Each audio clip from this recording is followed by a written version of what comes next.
Good morning, everybody. My name is Joseph Nocella. I am the United States Attorney for the Eastern District of New York. I'd like to welcome you here today.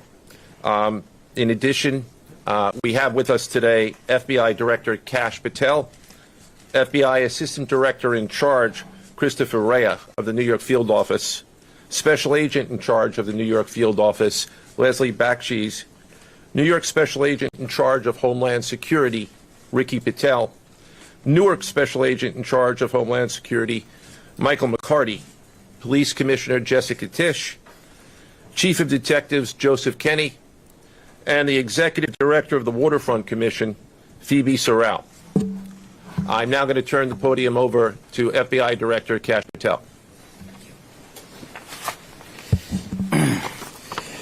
Good morning. Today we are here in New York to announce a historic arrest across a wide-sweeping criminal enterprise that envelops both the NBA and La Cosa Nostra. The men and women up here standing with me represent a small portion of the leadership team that brought profound justice in an era that needed it more than any. I'll just highlight some of the details in the case and the FBI work, and then you'll hear from the others. But as you now know, individuals such as Chauncey Billups, Damon Jones, and Terry Rozier were taken into custody today, former, current NBA players and coaches. What you don't know is that this is an illegal gambling operation and sports rigging operation that spanned the course of years. The FBI led a coordinated takedown across 11 states to arrest over 30 individuals today responsible for this case, which is very much ongoing. Not only did we crack into the fraud that these perpetrators committed on the grand stage of the NBA, but we also entered and executed a system of justice against La Cosa Nostra to include the Bonanno, Gambino, Genovese, and Lucchese crime families. And you'll hear more about those details today. The charges and the arrests that were taken down across this country range from wire fraud, money laundering, extortion, robbery, illegal gambling. This FBI will leave no room for any perpetrator of crime across this country. You hear a lot about our work of defending the homeland and crushing violent crime. Well, this work is also representative of a colossal portion of the FBI's mandate to keep America safe and to keep our entertainment industry fair and secure. The men and women that are standing up here today worked tireless hours, days, months, and years. And the fraud is mind-boggling. It's not hundreds of dollars. It's not thousands of dollars. It's not tens of thousands of dollars. It's not even millions of dollars.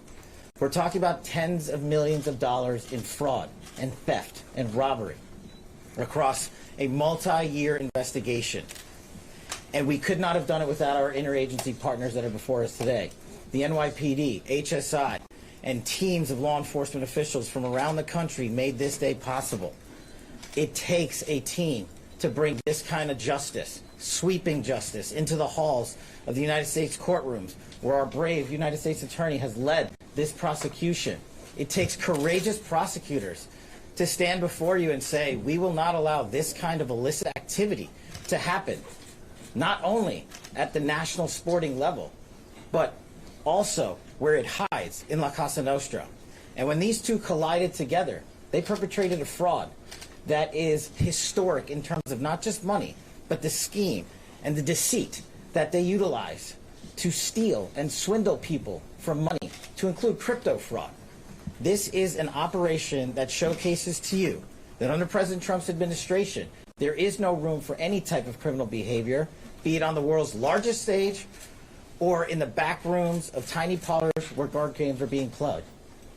We are proud to stand here today with the men and women of the FBI and this legal team. And to the United States Attorney, I just want to thank you personally for taking the time to display the work that the media is about to hear about today in detail. As I said, it does take courageous prosecutors, but it takes a courageous United States Attorney to bring this case, because we are going to take heat for it. But we don't shy away in this administration. We don't say no. What we do is we bring the results across the finish line. We bring them to the public. We bring you accountability. And yes, they will have their day in court, and you will hear the evidence through the court system exclusively. We will not deny anyone of due process. And that's the brilliance of this system. That's the brilliance of this administration. Everyone will be held to account. So with that, I turn it over to United States Attorney Nocella. Thank you. Thank you, Director Patel. To be clear, we're announcing today indictments in two major cases, both involving fraud. One involves sports betting, and the other involves illegal gambling, very specifically rigged poker games. The first indictment involves 6 defendants who are alleged to have participated in one of the most brazen sports corruption schemes since online sports betting became widely legalized in the United States. This scheme is an insider sports betting conspiracy that exploited confidential information about National Basketball Association athletes and teams. The second indictment involves 31 defendants alleged to have participated in a nationwide scheme to rig illegal poker games. These defendants, which include former professional athletes, used high-tech cheating technology to steal millions of dollars from victims in underground poker games that were secretly fixed. The games in the New York area were backed by the Bonanno, Gambino, and Genovese crime families of La Cosa Nostra. While the cases are separate, there are 3 overlapping defendants charged in both cases: Damon Jones, Eric Ernest, and Shane Hennon. The indictments in these cases contain only allegations, and the defendants are presumed innocent until they are proven guilty in a court of law. But my message to the defendants who've been rounded up today is this: your winning streak has ended. Your luck has run out. Violating the law is a losing proposition, and you can bet on that. First, I would like to talk about United States versus Ernest, the NBA basketball gambling case. The defendants in this case are Eric Ernest, Marvez Farley, Shane Hennon, De Niro Laster, Damon Jones, a former NBA player and coach, and Terry Rozier, a current NBA player. Other co-conspirators were previously charged for their roles in the scheme, including former NBA player Jonte Porter. Between December 2022 and March 2024, these defendants perpetrated a scheme to defraud by betting on inside, non-public information about NBA athletes and teams. The non-public information included when specific players would be sitting out future games, or when they would pull themselves out early for purported injuries or illnesses. They relied on corrupt individuals, including Jones and Rozier. They also misused information obtained through long-standing friendships that they had with NBA players and coaches.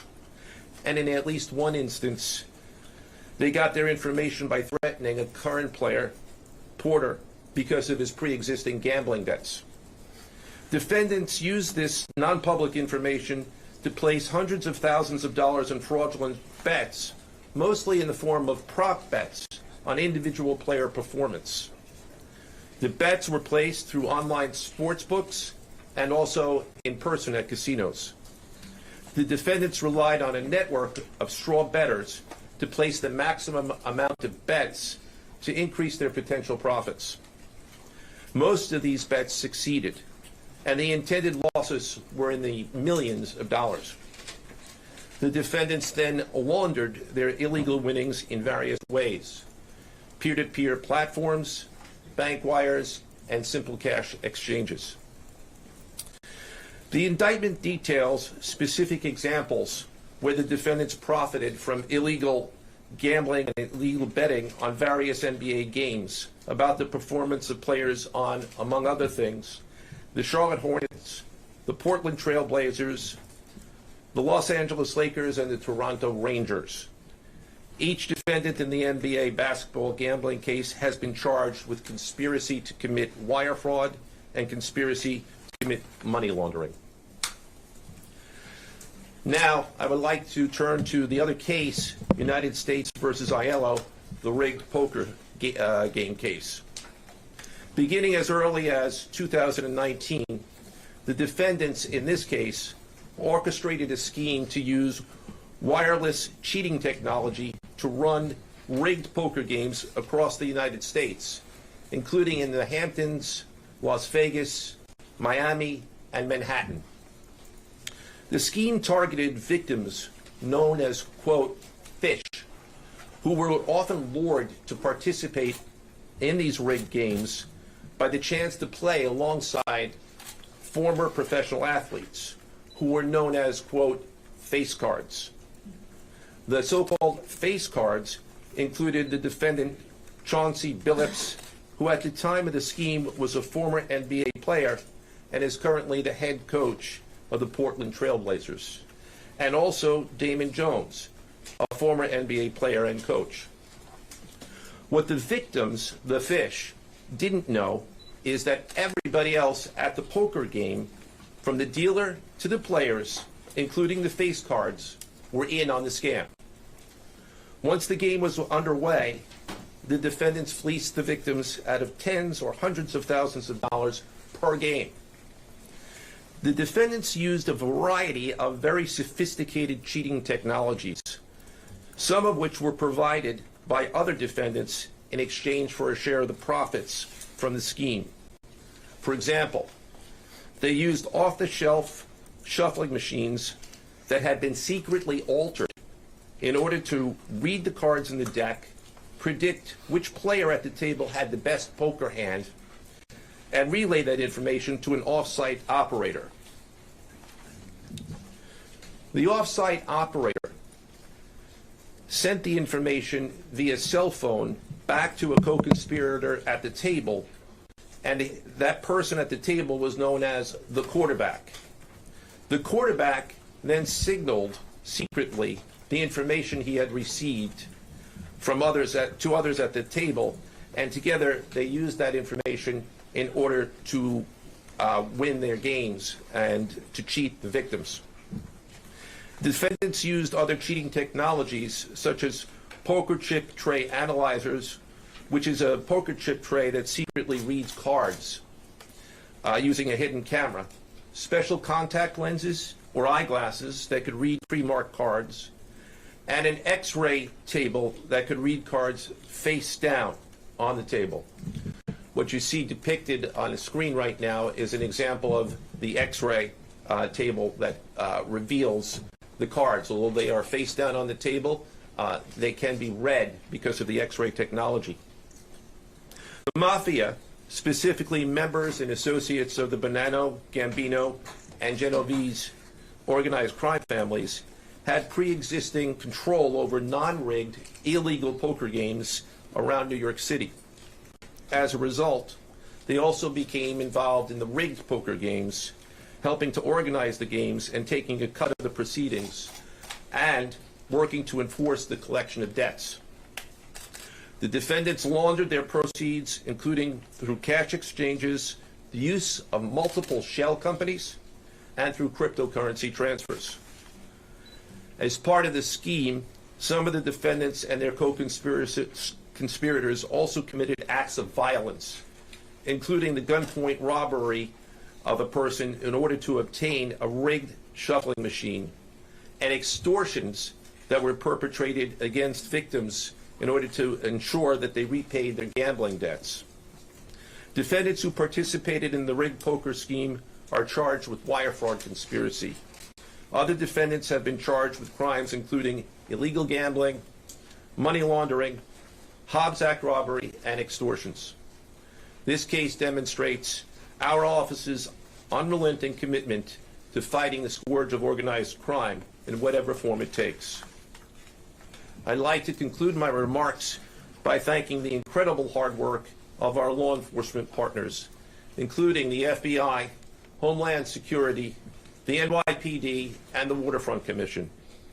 I also want to thank the dedicated prosecutors who built these two cases and who are standing to my right. Benjamin Weintraub, David Bourbon, Caitlin Farrell, Michael Gibaldi, Irisa Chen, and Sean Sherman. They had the assistance of paralegal specialists Liam McNett, John Schneider, Marlene Bosler. Also deserving of our thanks because of their outstanding investigative work on the NBA case our FBI Special Agents Russell Lantier, Dominic Mariani, Amy Giarosa, Shane Wilkins, and Supervisory Special Agent Luke Hardison. On the rigged poker game scheme, outstanding work was performed by FBI Special Agents Thomas Cribbin, Jeff Boriola, Jonathan Corona, Alexander Silverman, Amy Campanaro, and Supervisory Special Agent Michael Malahy, as well as NYPD Task Officer James McCullough, and from Homeland Security, Supervisory Special Agent Charles Freund, and from the Waterfront Commission, Detective Paul Shimborski. Finally, I want to note that the investigations in both cases are ongoing, and we encourage anyone with information about either scheme to please contact the FBI. Now I would like to turn the podium over to Special Agent in charge of the New York Field Office, I should say the Assistant Director in charge of the New York Field Office of the FBI, Christopher Rea. Chris?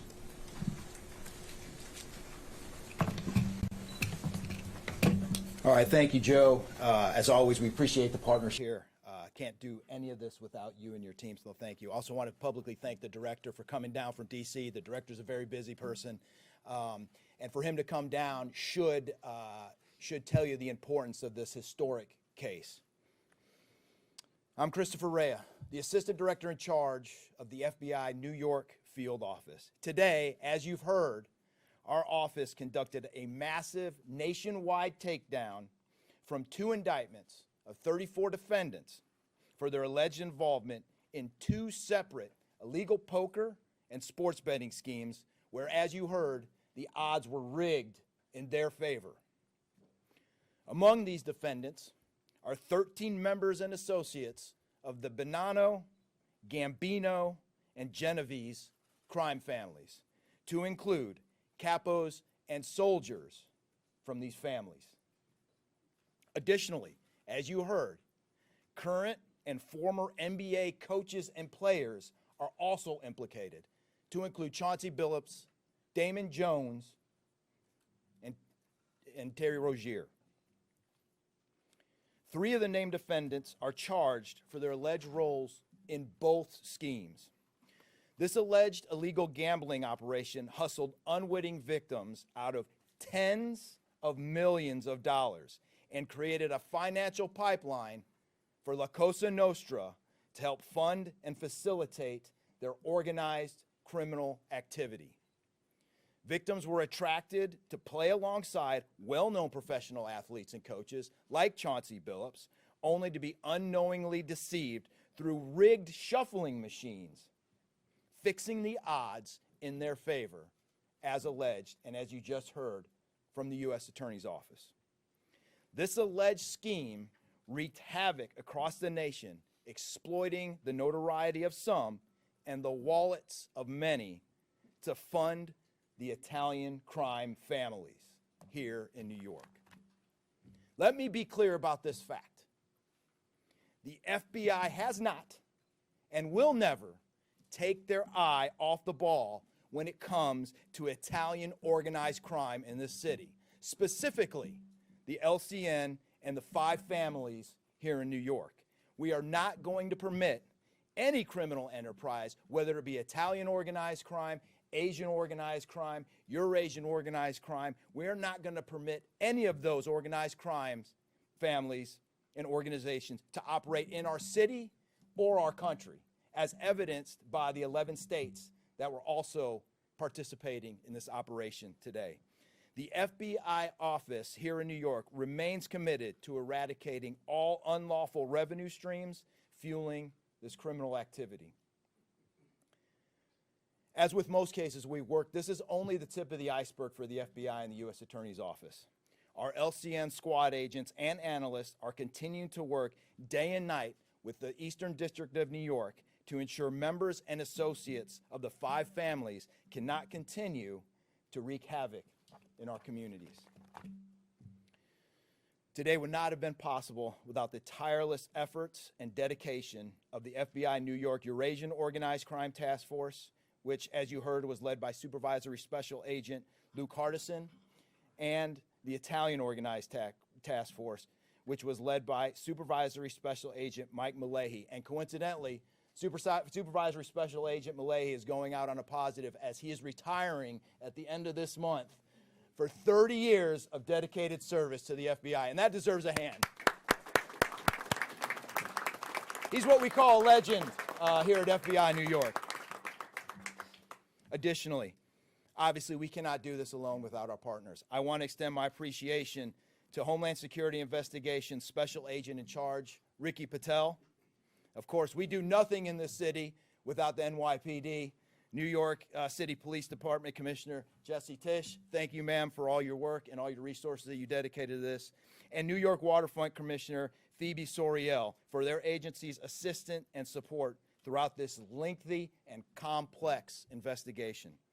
Our collective efforts ensured these subjects will face accountability, like the director said, for their alleged wrongdoings.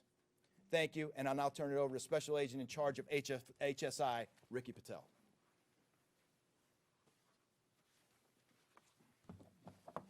Thanks, Chris. Good afternoon, everyone. My name is Ricky Patel. I'm the Special Agent in Charge for Homeland Security Investigations here in New York. This morning, hundreds of special agents and investigators with HSI, the FBI, the New York Waterfront Commission, and the NYPD descended upon the homes of individuals who for years have operated with the false sense of impunity, a false sense of incivility. In the early hours of today, across 9 states, coast to coast, dozens of defendants were arrested and will face the consequences of their alleged crimes. This was their wake-up call.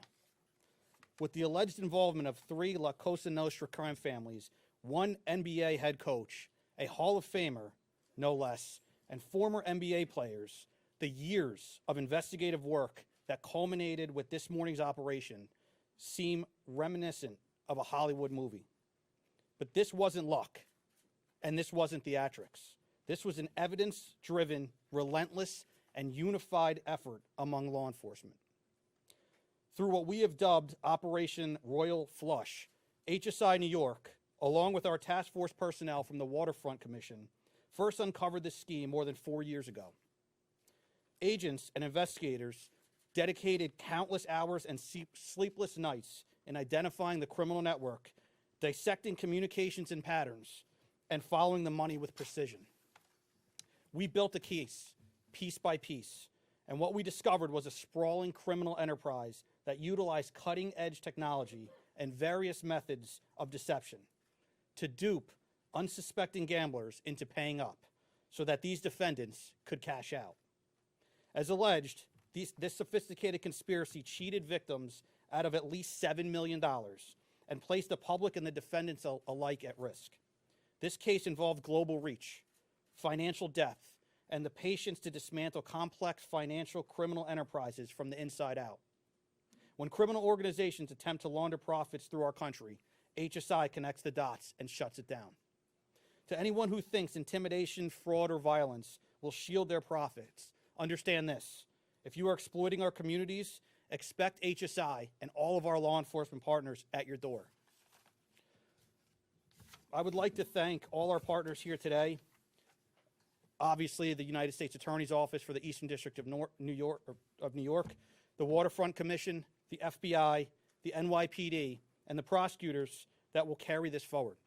Today's arrests are not an endpoint. They are the start of accountability. Thank you, and I now turn it over to Police Commissioner Jessica Tisch.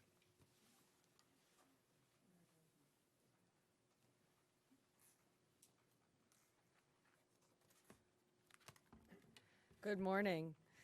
Thank you to Director Patel, Assistant Director Rea, and U.S. Attorney Nocella. What we're announcing today is not just another takedown.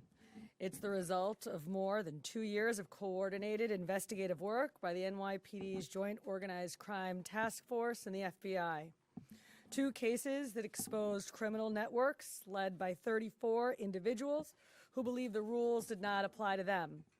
They hid behind layers of complexity, behind money, and behind influence, believing those things would shield them from accountability. The first case, Operation Nothing But Bet, exposed a gambling ring built around professional basketball, where players and associates allegedly used inside information to manipulate prop bets on major sports betting platforms. They placed wagers on unders on players to score less, rebound less, assist less, using information that was not yet public. In some instances, players altered their performance or took themselves out of games to make sure that those bets paid out. One example occurred on March 23, 2023, in Charlotte. Terry Rozier, an NBA player now with the Miami Heat, but at the time playing for the Hornets, allegedly let others close to him know that he planned to leave the game early with a supposed injury. Using that information, members of the group placed more than $200,000 in wagers on his under statistics. Rozier exited the game after just 9 minutes, and those bets paid out, generating tens of thousands of dollars in profit. The proceeds were later delivered to his home, where the group counted their cash. As the NBA season tips off, his career is already benched, not for injury, but for integrity. As a result of this investigation, 6 defendants, including Rozier, are now facing conspiracy to commit bank and wire fraud. In a second case, Operation Zen Diagram, investigators uncovered a long-running scheme in which members and associates of several well-known organized crime families rigged high-stakes poker games across the country. These operatives included capos and multiple soldiers from the Bonanno, Gambino, Lucchese, and Genovese crime families. Bringing 4 of the 5 families together in a single indictment is extraordinarily rare. It reflects how deep and how far this investigation reached, and the skill and the persistence it took to get here. That work uncovered a deliberate, technologically sophisticated operation designed to carry out their crimes. They used custom shuffling machines that could read the order of cards, barcoded decks, and hidden cameras built into tables and light fixtures. The organizers also enlisted well-known public figures, former and current NBA players and coaches, including Chauncey Billups, the head coach of the Portland Trail Blazers, an NBA champion and a Hall of Famer, to make the games appear legitimate. Victims believed that they were sitting at a fair table. Instead, they were cheated out of millions. One victim in particular lost $1.8 million. In total, losses exceeded $7 million and continue to climb.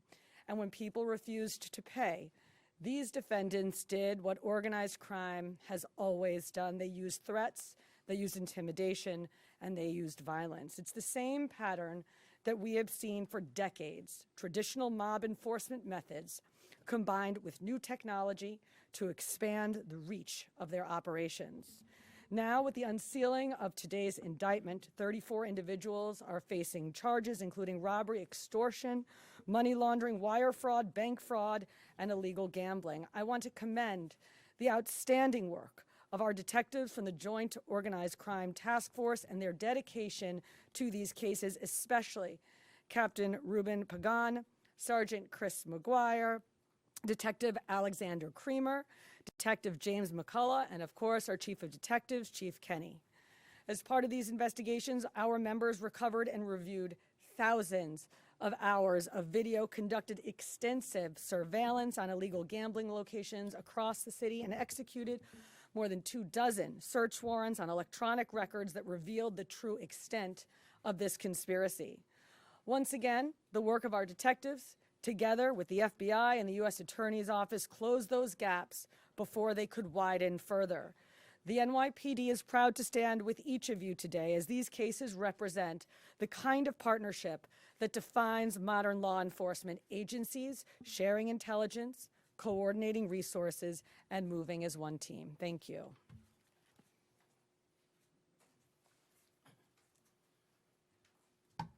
If anyone has any questions that they'd like to ask, now is the time. I had a question about the structure of the case. Is it the investigation into one case, did that lead into the discovery of the other? If you could talk more about the link between the two. I'm not at liberty to discuss either the background of the investigation itself or the investigation as it continues. So I'm afraid I can't really explain to you other than the fact that both cases have been unsealed today and there was an overlap that has been discussed already with respect to certain of the defendants. Yes. Chauncey Billups claimed that he had a gambling conviction. Did Rozier or Billups or David Jones claim the same thing at all? With respect to any allegations or defenses that have been made by any of the defendants, they will have their opportunity to present them in court. We're not here to air those at this time or to discuss them. Yes. You said the investigation is still ongoing. There seems to be several players referenced in the indictments, some that may have potentially passed on information. Is there the possibility of future arrests of NBA players in connection to the sports gambling operation specifically? As I said, I can't discuss ongoing investigations. The investigation is ongoing, which by definition means that there will be further evidence uncovered at a minimum, and there's always that possibility. But I can't comment any further with respect to that. Yes? Thank you. Director Patel, you had said in your comments, we're going to take heat for this case. Why do you say that, and what efforts might you take to counter that? It's not popular to go after some of the defendants that we went after today, but justice is served blindly. And how do we countermand that? Simple. The unsealing of these indictments today shows the force of the Department of Justice and our great Attorney General and the leadership that we have at the FBI and the team here to specifically mete out justice. And look, let's not, mince words. This is the insider trading saga for the NBA. That's what this is. That's why we are going to take heat. But as the evidence comes out, as the indictments are unsealed, you will see the extensive work these men and women put in, countless hours over years, and that's how we countermand it.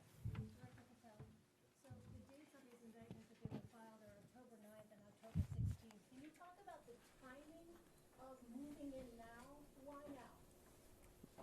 We will not publicly discuss the timing of when we do takedowns. I will only say that we do takedowns in a coordinated fashion with our law enforcement partners and the U.S. Attorney at the appropriate time to make sure that we ensure the integrity of the investigation, as the United States Attorney said, an investigation that is very much ongoing. Director Patel, you said insider trading for the NBA. What are the implications of this case for other sports leagues and for the legal gambling industry in general? Simple. If you're participating in the legal gambling industry, you got nothing to worry about. If you're participating in illegal conduct, you got everything to worry about, and this case shows it. Did the illegal conduct cross with the legal sports betting platforms in any capacity? And if so, is that the search warrants that the police commissioner just referenced? I'm not sure I quite understand your question. You're asking if the illegal conduct... If it crossed with, like, the sports betting industry, or the online sports betting industry in any way? The sports books themselves are victims in this case. They themselves did not, as far as our investigation has concluded, they did not perpetrate anything unlawful. Are you able to say which sports books or online outlets they use to make these bets? I'm not going to respond to that at this time, but that information will be made public. Yes? Can you identify the access point where these co-conspirators were able to recruit these, famous people to partake in the schemes? When you say the access point, Were able to recruit them? I'm not sure which case you're referring to. Both. So Well- Rozier, how he was recruited, Damon Jones in the NBA scandal, and then Billups for the poker game. We're not at liberty to say that at this time. That will be revealed in due course. Yes? Know he was being What is your question, sir? Hey, thanks for being here. You just said that the sports books themselves are the victims, at least in the indictment involving Terry Rozier and others. They're among the victims. Okay, but those companies make, as we all know, they make a crazy amount of money off of a lot of everyday Americans make bets and mostly lose them. Are you concerned with a jury potentially not being sympathetic in a case where the victims, as you say, are these multi-million or billion-dollar gambling companies? Let me repeat that all of the defendants themselves are presumed innocent. We believe that at a trial, when they have the opportunity to present their defenses, if they chose, because they're not required to, we will come forward with the evidence to demonstrate their guilt. Yes? There's been a The answer to your question is yes, the NBA has cooperated with the investigation. Yes, sir. There's been a reason to believe there's an associated college basketball element to this. Can you confirm that, or is there another investigation or part of this investigation that will affect college basketball? The investigations that we announced today did not involve college basketball. Last question, last question. Yes. There was an emphasis on the Italian crime presence, organized crime in New York. Can you give us a sense of the strength and status of Italian organized crime in New York right now? No, I'm sorry. That would be a question that goes beyond what we're here to discuss today, which is these two indictments. Thank you. Everybody.